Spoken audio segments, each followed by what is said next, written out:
Hi everyone, thanks for joining this webinar. I am Troy Hunt and I'm going to talk to you guys today about what every organization needs to know about HTTPS. Now, HTTPS is a really important topic. I'm going to try and distill this down into about 25 minutes worth of sort of higher level stuff that hopefully gives people the big picture. I actually just published a course on this, my 30th Pluralsight course, on what every developer must know about HTTPS. And that goes down into a lot more detail than what I'm going to cover here today. But hopefully this will give you a big picture. You've got somewhere else to go if you want to drill down. And I'll hang around after this and answer questions as well. Plus, you've got my Twitter and my website there on the screen in front of you. Please hit me up later on if you've got any other questions you'd like to ask me. So let's jump into it. I'm going to spend about 25 odd minutes talking about HTTPS and then we'll go to those questions. So let's maybe just start here in terms of understanding what this man in the middle thing is. And you'll often see this referred to as MITM. And I think many of you probably have a bit of a concept, but let's just put it in context and then I'll give you some examples, because I want to be clear what it is we're actually protecting our things against. So what is the risk we're worried about? So we'll take, say, person A. And person A here wants to have a conversation with person B. And under any normal circumstances, they would converse backwards and forwards directly with each other, which is fine.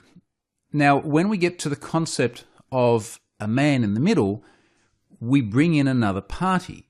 Not necessarily a man, not necessarily wearing a hoodie. I'm aware of both those stereotypes here.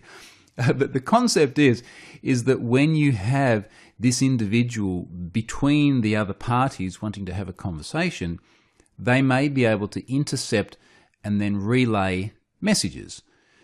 Now, in a typical sort of web situation, which is where we're normally talking about HTTPS, we're usually talking about person A over here being a browser or some other sort of rich client.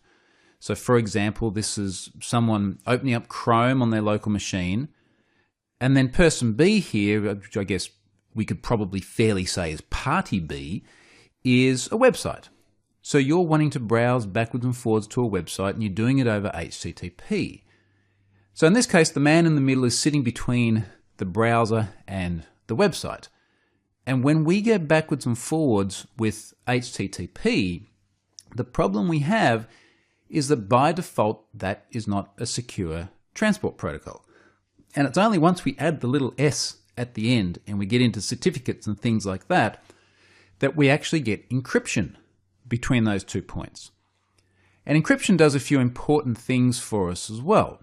But look, let's first of all maybe just talk about some of the points that this man in the middle thing can actually get into our data. And what I'll do here is just give you sort of a couple of examples, and then I'll talk about a few more sort of precedents and some of the things that we've seen in the past. So assuming we've got the browser over here, inevitably this is running on perhaps a smartphone or your PC or your Mac or something like that. And these days we typically connect through to a wireless router. And wireless routers are one of the points at which we do often see risks that are associated with a man-in-the-middle attack. Now, I'll give you a couple of examples here. So this could be a situation where you may be at, say, an internet cafe, and someone at the internet cafe, the operator of the internet cafe, is saying, hey, here's some free Wi-Fi. And what they may not be saying is, we're going to save all your data. So we're going to save everything that goes through. They're going to packet dump it. Now, most internet cafes are probably quite okay. There are certainly places where you would be a little bit more worried. I'm a little bit more worried when I go to an airport in some parts of the world. So I'm connecting to the Wi-Fi there because I want to check my email or chat to my family or something like that. But I've got to assume that whoever's controlling it may actually be looking at the data there. So that communication just there is one risk. Communicating through to an ISP is then another risk. And one of the things we've got to remember is that all the data that goes through your ISP is observable by them. So we've seen precedents in the past. There's a really good precedent, dates back to about 2011.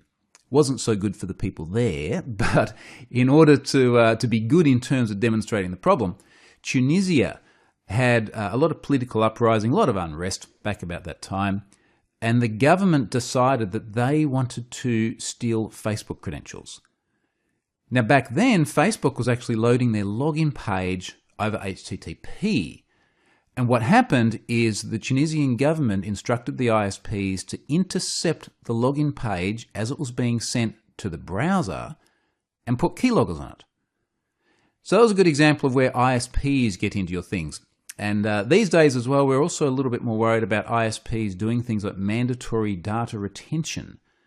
So a lot of places around the world are now mandating that governments must store data in case you turn out to be a nasty person one day and then they want to go back and look at all your history.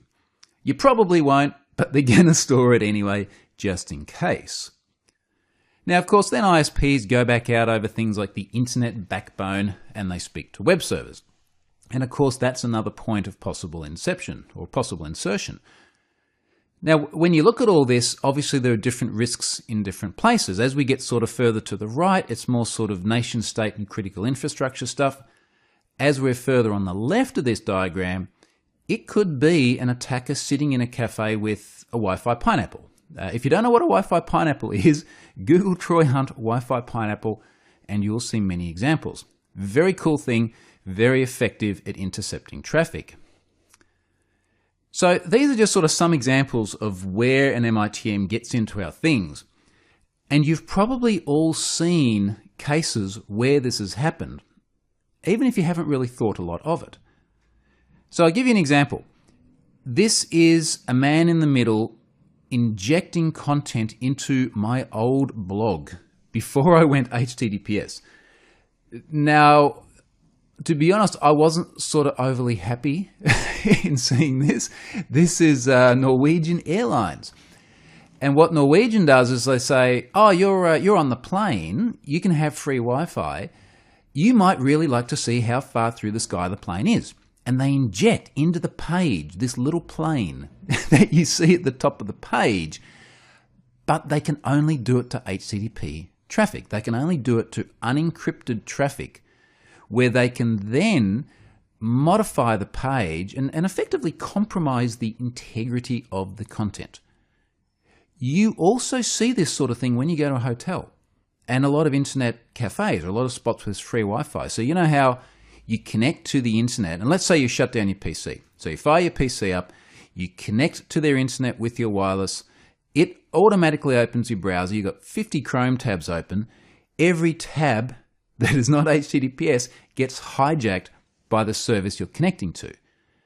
And have a think about what that means. You're making a request to www.whatever website it is the tab was open to.com, and they are able to get that request and show you different content on that same URL. And that's pretty nasty. That's effectively DNS spoofing. So you've all seen this. You all see man-in-the-middle attacks happen. Let's now go and move on. And I want to sort of start to talk about the way the industry is changing. And from here on in, I'm done with slides. I'm just going to show you things. I'm going to show you blog posts and show you some demos. And one of the things I thought I'd show you here is Google's transparency report. And this is pretty cool. I like the way this is going. So I'll leave this here for a moment so you can see the URL if you want to head over to the transparency report on google.com. And it's showing what they're seeing with HTTPS usage. And I want you to have a look at this, this top graph just here. Percentage of pages loaded over HTTPS. And that is really seriously increasing. And the big milestone that was hit last year is that in 2016, we started to see more than half the pages loaded over the web done so over HTTPS. So that's great. So more than half your browsing now happens over HTTPS.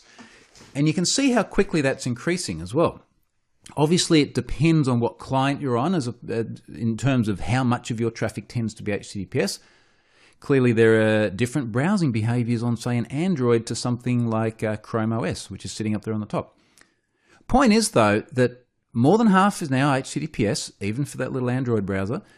And the other thing is that it is increasing very, very rapidly. So that's really cool. That's the first thing to keep in mind. Let me give you another set of graphs and stats here as well. And this one is from a friend of mine. This is a bloke called Scott Helm. And Scott lives over in the UK. And he does a bunch of cool security things. And one of the things he does is every 6 months, he scans the Alexa top 1 million websites. And he looks at how they're doing their security things, just publicly observable stuff. He's not doing nasty things. But what I like here, and let's scroll down to his graph with the latest stats here. He ran this in Feb, and the bit I like is actually the very, very last line here, the HTTPS line. Now, what he found in August 2016 is that 13.7, roughly, % of the Alexa top 1 million websites were serving content over HTTPS. So if you requested it over HTTP, that actually redirect you. And then only 6 months later, that's jumped up to almost 20%. So second column from the right, down the bottom there. And that's a 45% increase in only 6 months. And he's been doing this for a few years too. So if you look at Scott's stuff and you scroll back, you see that there's been this steady increase in the adoption of HTTPS. Now, you might also be looking at this and going, well, hang on, you just showed me the Google thing, and it was like more than 50%. But there's a difference between the number of page requests that are being made by the global internet population and the number or the percentage of top 1 million sites using HTTPS. And the reason there's that difference is because a huge amount of traffic is centered around the likes of Twitter, Facebook, Gmail, these really big sites which do HTTPS really well.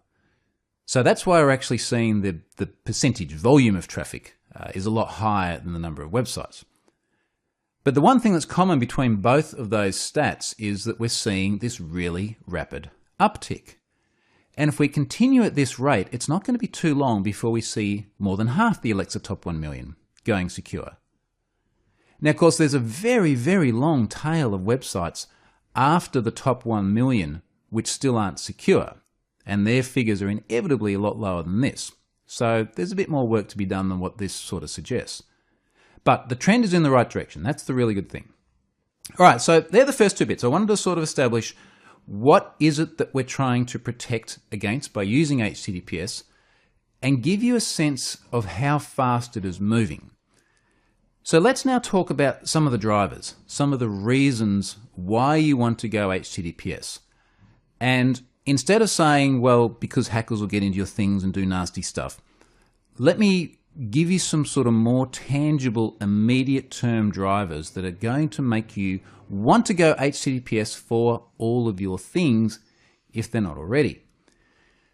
Now, I'm going to give you examples. I like examples and things that actually work. Let's look at these guys. ABC News. So this is ABC News, and they've got a login link up the top right corner, but the page is loaded over HTTP. Now, actually, here's an interesting little trivia for you. When I run workshops on this, I say to people, how do we know, in fact, we'll do it this way. I'll go to my blog. I'll go there and I'll say, how do we know this page is secure? And people go, well, because it says secure, right? So the address bar has a padlock next to it. Incidentally, someone from a browser vendor the other day told me that a lot of people think the padlock is actually a handbag. True story. Maybe it's a shopping thing. Anyway, so they see the padlock and they see the secure text and they go, okay, well, this is how I know your site is secure. And then I go, okay, well, now we go back to here, to ABC News. How do you know that this site isn't secure? And they say, well, because it doesn't tell us that it is secure. So you see the problem? Like, this is very implicit in terms of it not being secure. And there's sort of a more kind of philosophical observation here, which is that we're conditioning people to tell them when something is good, but we're not conditioning them to tell them when it is bad. But that's changing, and this is the cool bit. So we're here on ABC News. The page is not loaded securely. A lot of people would go, well, it's a news site. Who cares? It's like public info, right? So why does it matter? But I'll show you what happens now, and this is the interesting bit. Let's click on log on. So have a look up next to the address bar now, because it didn't say that a moment ago, right? It now says not secure. So a moment ago, it was just the little information icon and that was it. But now it's going, hang on a moment, no, this is not secure. And the reason why is because we have now actually loaded a login form. And as of Chrome 56, which hit earlier this year, so it hit about January from memory, this is what it started to do. Now, the cool thing about this is that this is Google pushing website operators, nudging them in the right direction. And they're ultimately nudging them to a point where everything is HTTPS. And I'll come back to that in just a moment. So they're giving them a little nudge. They're going, look, if you want to load that form in securely, here's what's going to happen. Current version of Firefox also does something similar. So I'll drop Firefox over here. There's the same website.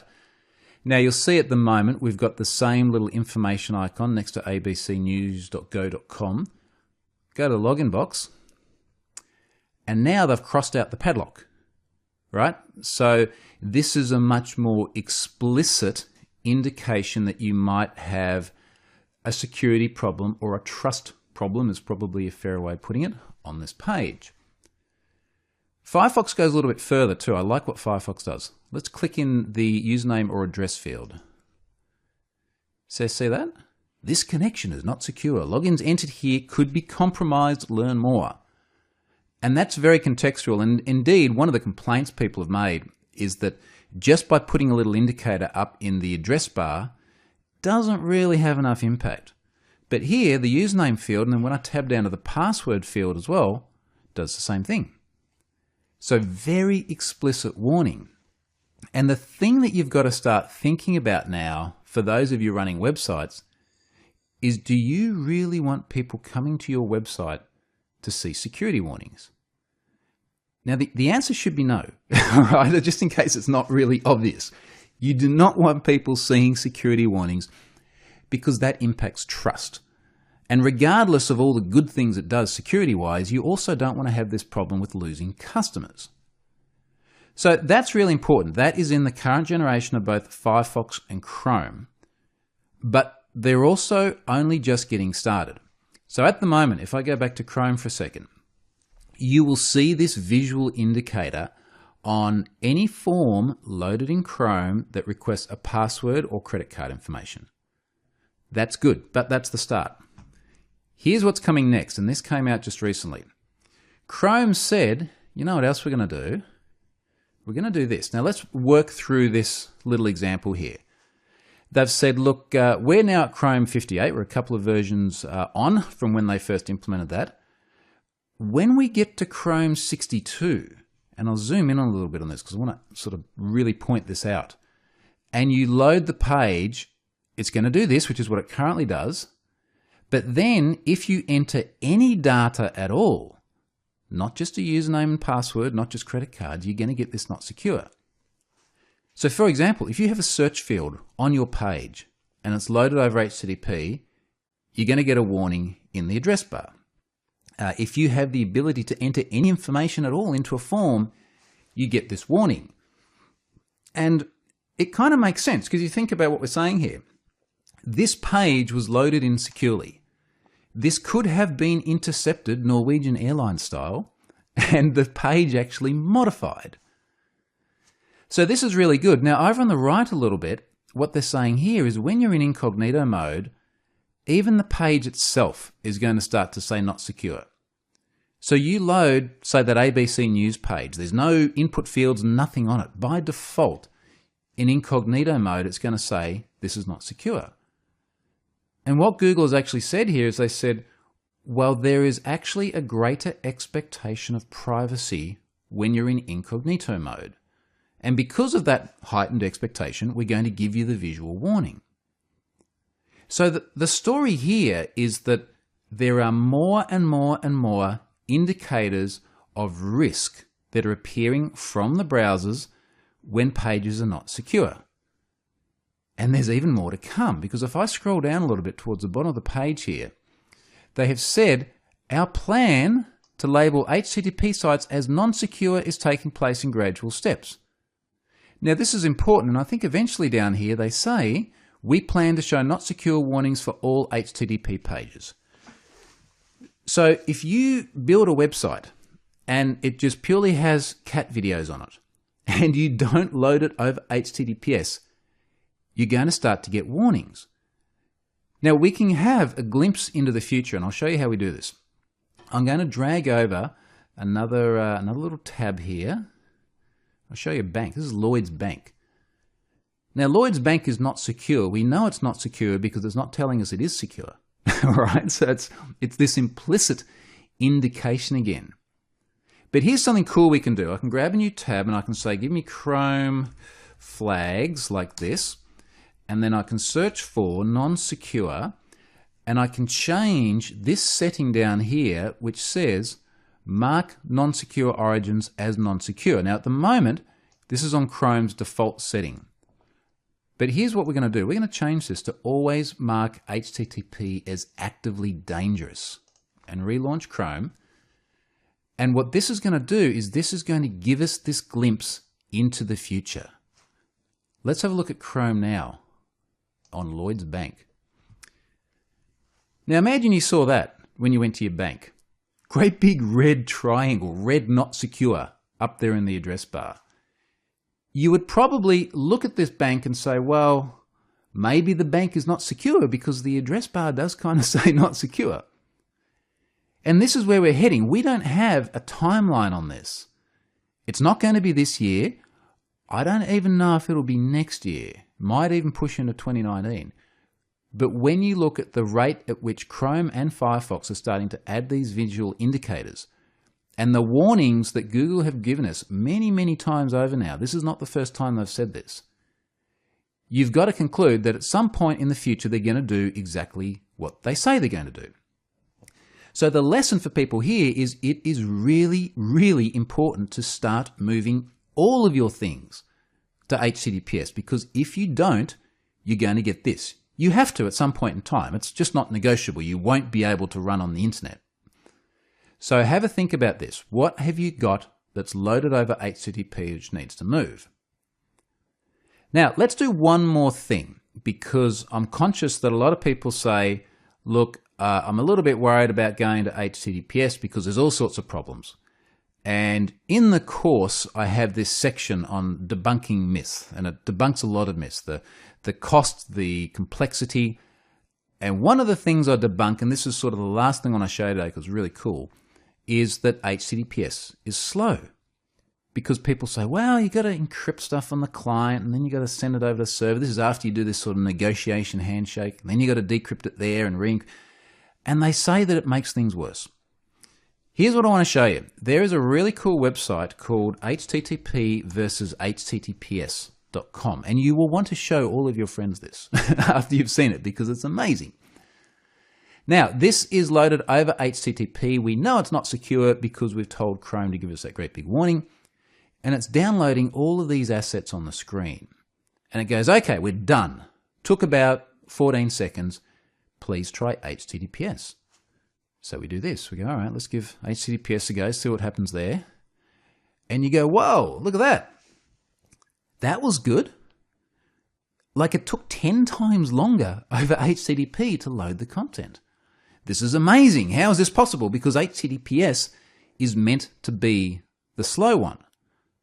Now, I want to explain sort of why this happens and show you the nuance here. And to do that, I'm going to hit F12 to open up my DevTools. I'm on the Network tab here. I'm going to click back to HTTP. And just before I do, as this loads, watch the request and watch the waterfall chart to the right of the screen. Okay, so we can sort of see everything coming in a very kind of sequential manner here. This is all these little icons. All right, one by one by one by one. Now you'll also notice, and I'll zoom in on this a bit, the protocol column here. Wow, I just lost my browser. Where do we go? We are not at thank you yet. We'll go back to there. Let's try that again. The protocol column just here is HTTP 1.1. So all of those images, as I scroll back up, you'll see came down over 1.1. Now, most of the internet runs over HTTP 1.1, and we've had 1.1 for a very long time. But when I go over to HTTPS, let's have a look at what's different here. So when you look at that waterfall chart, and that time it loaded really quickly, you see how everything looks very sequential? Let's actually try that again. It's not sequential, it's asynchronous. So everything loads pretty much at the same time. And when we have a look at the protocol column here, we can see that it's H2. And what this means is we're actually seeing HTTP2 over HTTPS. And the reason it's so fast is it can have like this binary file stream of content. So rather than having all of this data come down file by file by file, and a lot of it come down sequentially because of the fact that we can only have so many TCP/IP connections open at the same time from the browser, this is coming down much more asynchronously, and it's super fast. Now, I really like showing this, and people see it, and they're very often, first the reaction is they're amazed, isn't this great? And then what tends to happen after that, I don't know if you know this, but people on the internet like to get upset. and people get upset with me because they'll go, well, hang on a second, this isn't fair because you're comparing HTTP 1.1 with HTTP 2. You're not comparing HTTP with HTTPS. And so they do the usual internet thing of getting very upset and telling me how much they dislike me. But there's a very, very important nuance here that people who make that argument miss. And I'm going to show you what it is. I'm going to drag over a Can I Use tab, incidentally, not secure, and search for HTTP2. And as we get the HTTP2 protocol come up, first of all, very good support around the world. So around the world, we got sort of 81% support. We, for some reason, are quite advanced down here in Australia. So we've got about 94% of our users down here can load content using HTTP2. And if we scroll down a little bit, we can see the browser support. And the reality of it is that we've got good support across all the mainstream browsers at the moment. There's a couple of little nuances there with IE and Safari that I won't go into. But certainly Firefox and Chrome, which is the lion's share of browsers these days, good support. Now, getting back to the it's not fair thing, you'll notice that every one of those browsers that supports it has got a little 2 on it. It's got a little annotation here. And if we look at, say, Edge, this is what it means. Only supports HTTP2 over TLS, which is HTTPS. Every single major browser can support HTTP2. None of them will support it over HTTP. So if you want the speed of HTTP2, you must serve content over HTTPS. You must also have a web server that can talk HTTP2, which is another issue. But the fact remains that you need HTTPS in order to get the speed of HTTP2. And I thought I'd leave it on this slide here, or on this image, on this concept, before going to questions, because I like finishing on a positive note. And this is very positive, because we're saying if you go to HTTPS, you will obviously get all the security benefits, which is just a given that that's important. You'll also avoid all the browser warnings, which we're increasingly seeing, and you will see them on your site at some point if you don't move. And if you're working with a server that can support HTTP2, and there are other ways of getting it too that I'll talk about in that course, then you get the speed benefit too. So it's like win-win-win. Everything is a win when we go to HTTPS. So that's pretty much what I wanted to cover. I'm going to flick over to the slide here, thanking you and asking you for questions. So please ask me what you'd like to know. And if we don't have time to answer any of them, please do get me offline later on, online, but off this webinar, by my Twitter or via my website. All right, so let's go to some questions.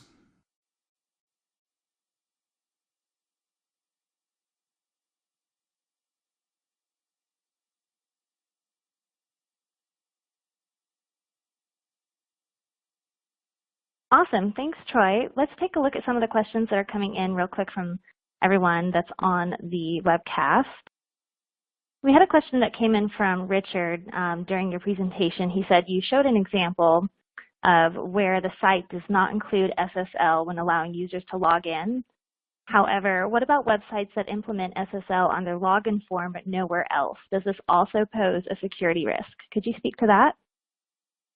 Yeah, that's a good question. And also, obviously, when we say SSL, we mean TLS. We use these terms interchangeably, and there's this nuance around secure socket layer being the thing that we had in the early days and transport layer security being the new thing. I know what Richard means. We use the terms interchangeably. So in answer to the question, I think what you're really saying here is that when you log on and you provide your password, which is sensitive information, then it gets sent securely, which is good. You want that happening. But then you're saying now you're browsing around the website over HTTP and you're still logged on, but you're not sending your password. Is it okay? The main risk that is present here is that you're usually sending around an auth token in a cookie over an insecure connection. And for anyone that wants to see the problem with that, do a Google for Firesheep, which was a browser plugin from about 2010, 2011, which could look at other connections around you in an open network, say an internet cafe. It could look for these auth tokens, which is the thing that keeps people authenticated to a site, find one, session hijack it, and then take over the active session of the user that owned it. So I guess the point here is that once you log on, if you want to stay authenticated to the pages you're making requests to, you're still sending something sensitive. You still need to protect it. And even if you didn't send that token on every request, you've still got all the other problems around, well, what if someone injects nasty things into the page? What if someone is monitoring what I'm looking at? So the short answer is HTTPS everything, right? So this is the point we're getting to. Everything should be HTTPS all the time. There are immediate and present risks to doing what Richard has asked about, and we're very soon going to see browsers giving you big warnings about it as well. Awesome. So we had a couple questions come in specifically about the speed difference between HTTPS versus HTTP, why it's faster, why HTTPS is faster. Could you speak to that briefly again? Well, I mean, we come back to what I just showed with the Can I Use page, which is simply that browsers are only implementing HTTP2 over HTTPS. And I think much of the reason for this is that HTTPS is the future. So the old premise of sending things around insecurely is pretty much going. And we will get to a time, if you think back to some of those stats and graphs I showed earlier on, we'll get to a time soon enough where HTTP will be exceptional. It'll be rare. And one of the things we're seeing, and I showed examples with Chrome and Firefox of this, is that the browser vendors are pushing people to go secure. They're incentivizing them to go secure. Go secure or you'll see warnings.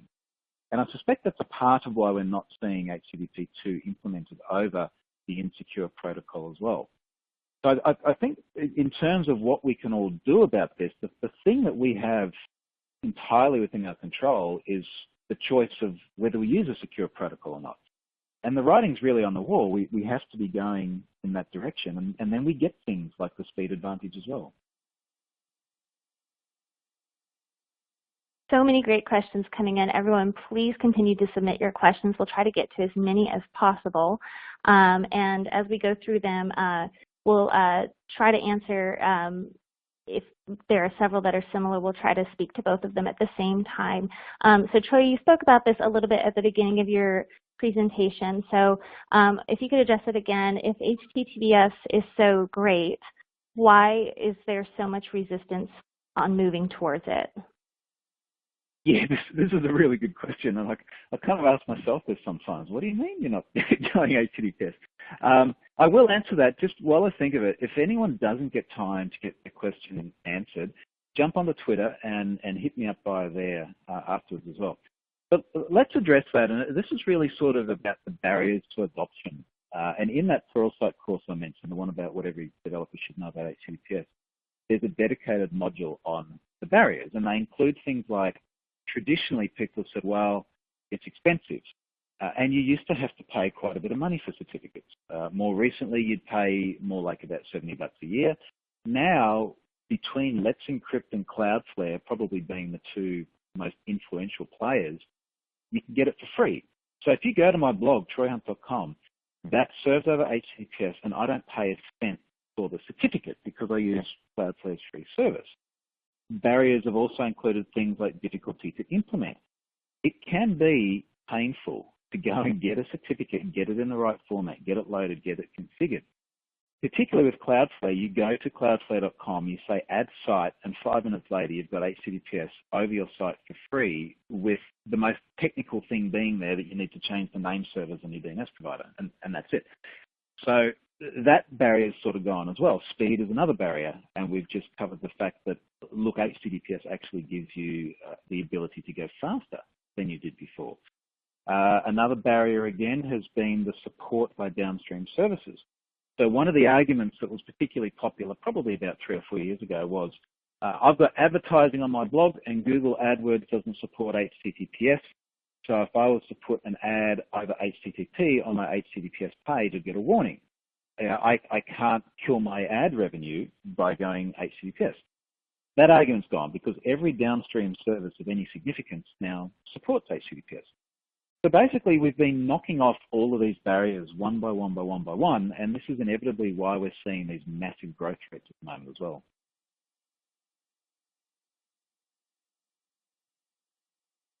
Great, good answers. So you did speak a little bit about the certificate, so we'll jump to the next questions. We're seeing a couple questions here about HTTPS and how it relates to intranets. So let me find that question here again. Where did it go? I'm so sorry.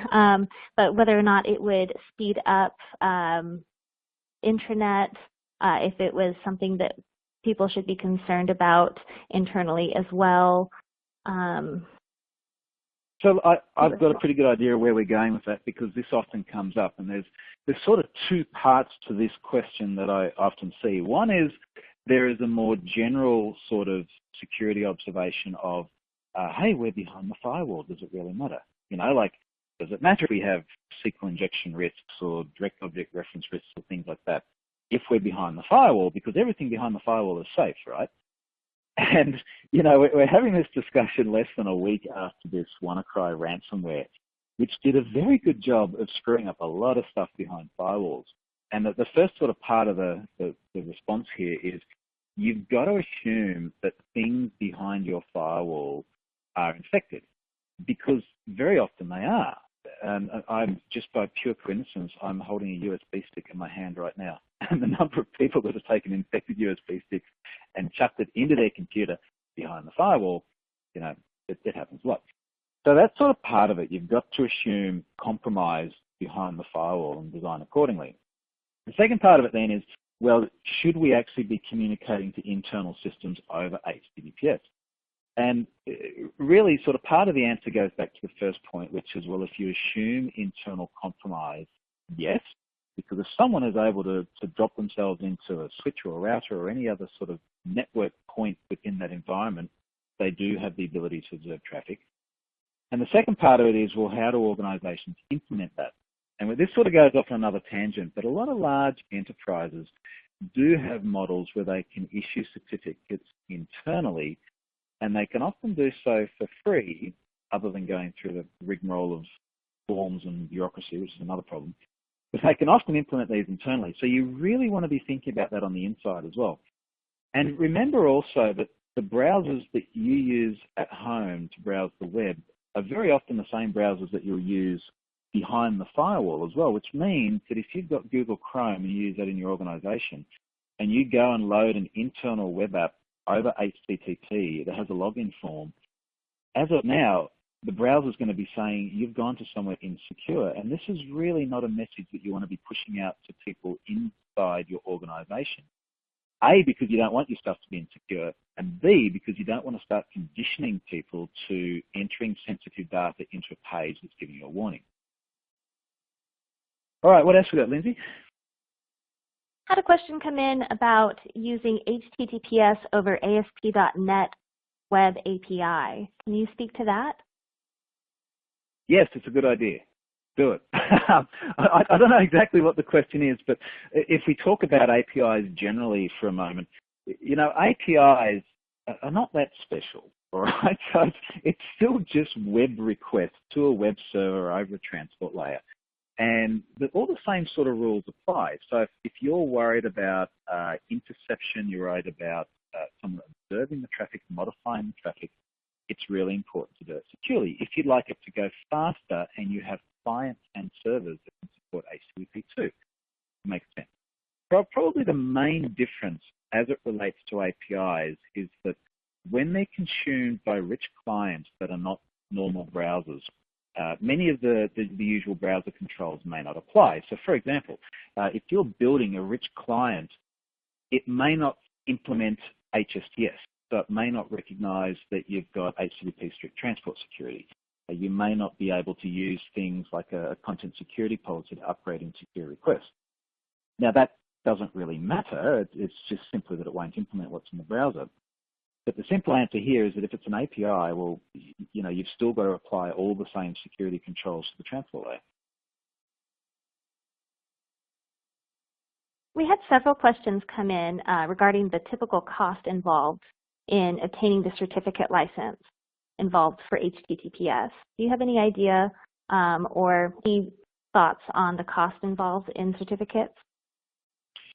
So let's sort of talk about the historical context and then where we are today. And I sort of mentioned just before, cost was one of the barriers in the past because it used to cost quite a bit of money to go out and get certificates, particularly if you go back to like the 90s. This was sort of the realm of banking and military, and using this on everyday sites was not a trivial thing. But when we fast forward to today, I mentioned the situation with the likes of Let's Encrypt. So Let's Encrypt is a really, really significant initiative. And if you don't know what Let's Encrypt is, give it a Google and you'll find it really quickly. And Let's Encrypt is an open project backed by the likes of Mozilla and Akamai and some other really big names you recognize that makes certificates free for everyone. So if you want a certificate and you can prove that you own the domain, so there's still a domain verification process, you can go to Let's Encrypt and get a free one. They can automate the process as well. So if you want to put a Let's Encrypt certificate on your site, not only do you get it for free, but you can automate the renewal of it. And when we talk about cost, effort is a really important factor of that as well. So often people sort of say, well, as soon as something becomes free, it's free. But you've got to remember that it's no good if it takes a lot of effort. So one of the problems we've had with certificates is not just the cost of buying them, it's the fact that you've now got to go and continually renew them. And we've seen so many cases where organizations haven't renewed the thing and they've let them lapse and it's broken stuff. We've seen this even with the likes of Microsoft's done it with Azure. I've seen AWS instances in the past, stuff lapses. So one of the beautiful things about the likes of Let's Encrypt is the automated renewal process. And that has a really positive impact on costs because you no longer have humans having to manually do this. So you save the time and then you save the risk of it possibly going wrong as well. What else we got, Lindsay? Okay, so along those lines, someone is asking if you can get free SSL certificates. Are all certificate providers the same? Does a paid provider provide any more security than a free one? And again, when we say SSL, we mean TLS, but I know what you mean.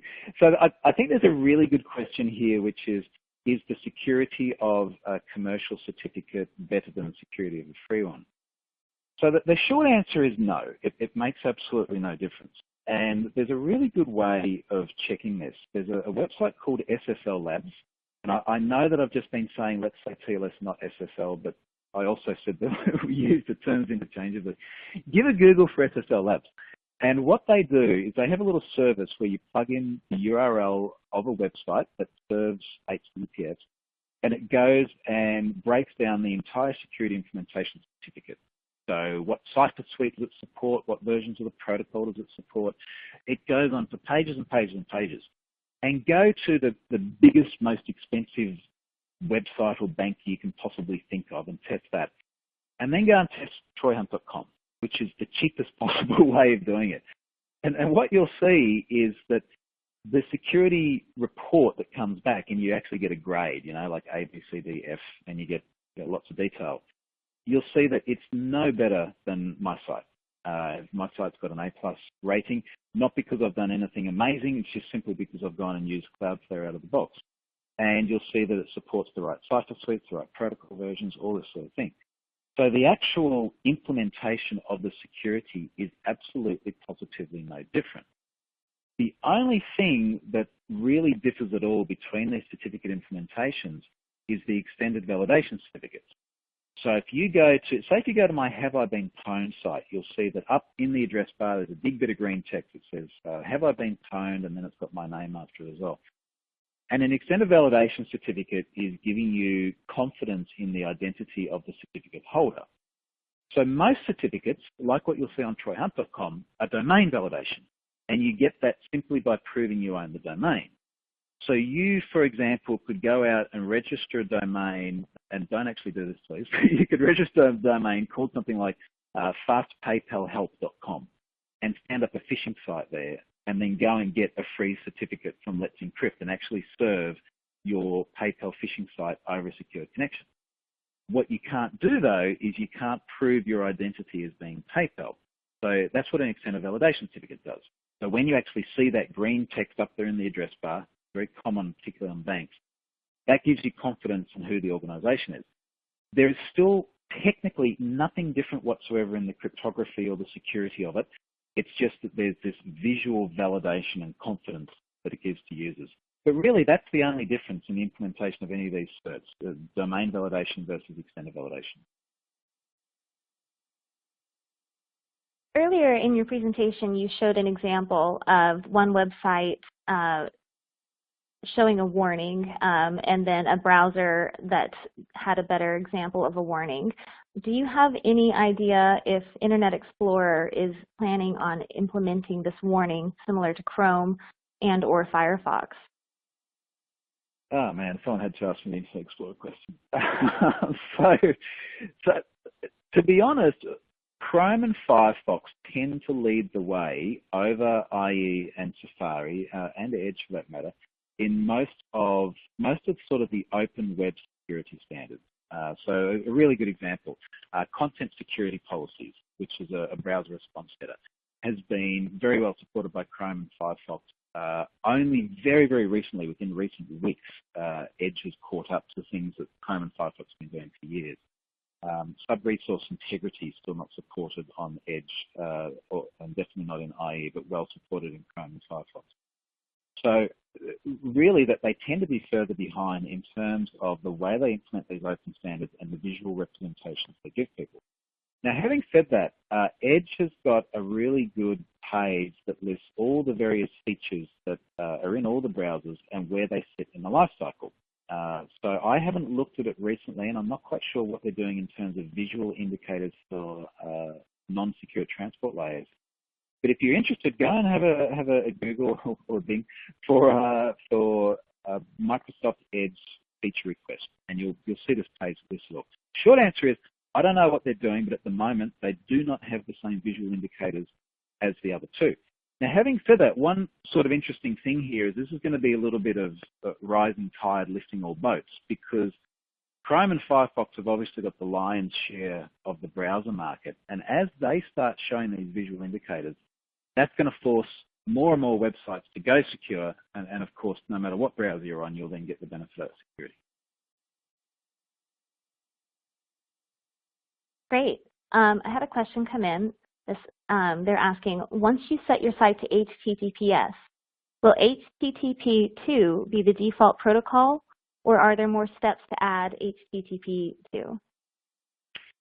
So the HTTP2 one has got really sort of two dependencies. One dependency is the client supports it, and we just saw some stats there from Can I Use that showed, depending on where you are in the world, a very, very large portion of clients supporting it. And actually, let me sort of clarify that. Browser support is extremely high. There are going to be a heap of clients that are written that will be in things like embedded devices, for example, which in some cases don't even work over TLS. They can only work over SSL. Ask me how I know offline. That's another horror story. So you're dependent on the client implementing it. If we're talking about browsers, every modern thing for a very long time has supported it. The other part of the equation is the server's got to support it. And this is where it's a little bit murkier. And I go into more detail in the longer course. But the short answer is that it is still pretty new in server land. So for example, IIS only supports HTTP2 as of iOS 10, which shipped with Server 2016, which was late last year. And of course, there's not much of that out there on the web. So it's quite slow there. Now, there's a nuance here. Actually, I'll add one more thing. Microsoft Azure also doesn't support it. So if you go and have, say, an Azure app service, so this is their sort of platform as a service, it doesn't support HTTP2. The nuance is that if you use a service like Cloudflare, which is a reverse proxy, they implement HTTP2. So if you're curious, go and have a look at my Have I Been Pwned website. Go and open your DevTools, go to the Network tab, turn on the protocol column, and you'll see that a heap of requests to haveibeenpwned.com go over HTTP2. And they go super fast, like that demo I just gave you. So particularly go to the page, which is the pwned websites, and there's a couple of hundred images on there. And you'll see they come down super fast. Now, this is interesting because Have I Been Pwned runs on Azure, which doesn't support HTTP2, but because Cloudflare sits in the middle and caches everything and does support HTTP2, I get the benefit. So the TLDR of all of that is that there are a heap of web servers that still don't support the newer protocol, but there are services like reverse proxies such as Cloudflare, which can give you access to that protocol now. And again, in Cloudflare's case, you can get into it for free too.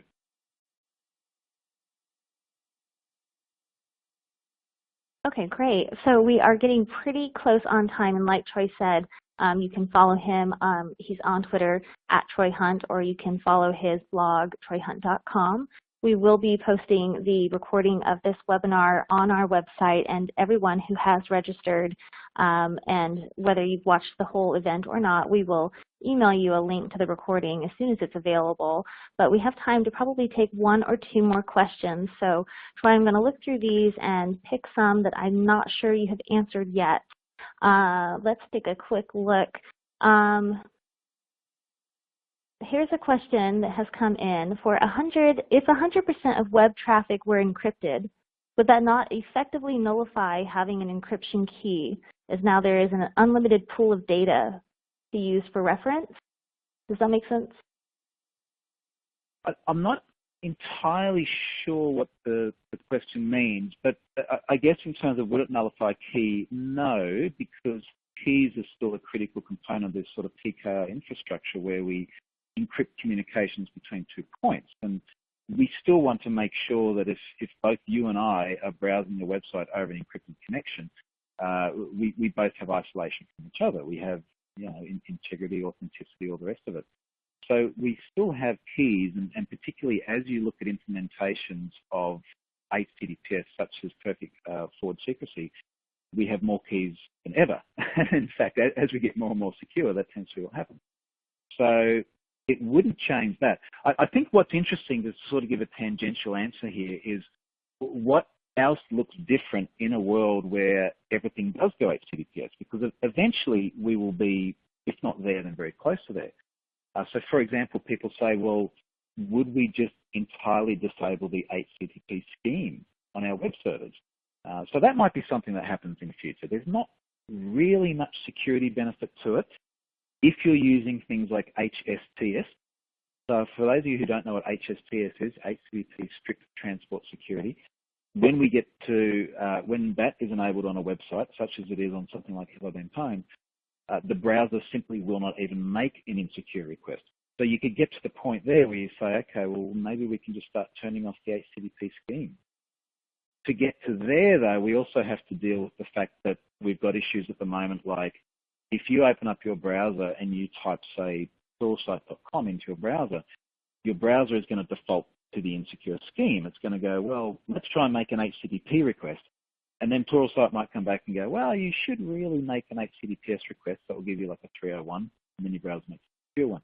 So we're still at this phase where it is insecure by default. And the interesting thing that will play out over the coming years is we may well get to the point where everyone goes, all right, there's enough ubiquity now with HTTPS that we're going to flip that paradigm and we're going to be secure by default. But we can't do that until we reach a critical mass of just about everything being secure. Okay, I have a question coming in from someone who represents their organization, and they're trying to make the move from HTTP to HTTPS. He asks, my organization uses a lot of internal applications over HTTP, not HTTPS. How difficult is the implementation of HTTPS on legacy web servers circa 2012 or earlier? So there are different parts to the complexity. Now, in terms of how difficult is it to enable HTTPS on a server 2012 edition, like that's the easy bit, right? Just turning it on, no dramas there. Where it tends to get a little bit more nuanced is, let's say you said, okay, we've got a website, it's been running HTTP, it's no dramas there. We're going to install a certificate, we're going to enable the HTTPS scheme. What do we do now? Well, we could start redirecting HTTP requests to HTTPS. But what happens if you've got, say, an iframe on the page that embeds a page from somewhere else over HTTP? Well, straight out of the box, you're going to get browser warnings. The browser will say, hey, this page is insecure because you might have loaded it securely, but then you put something inside it, which is insecure.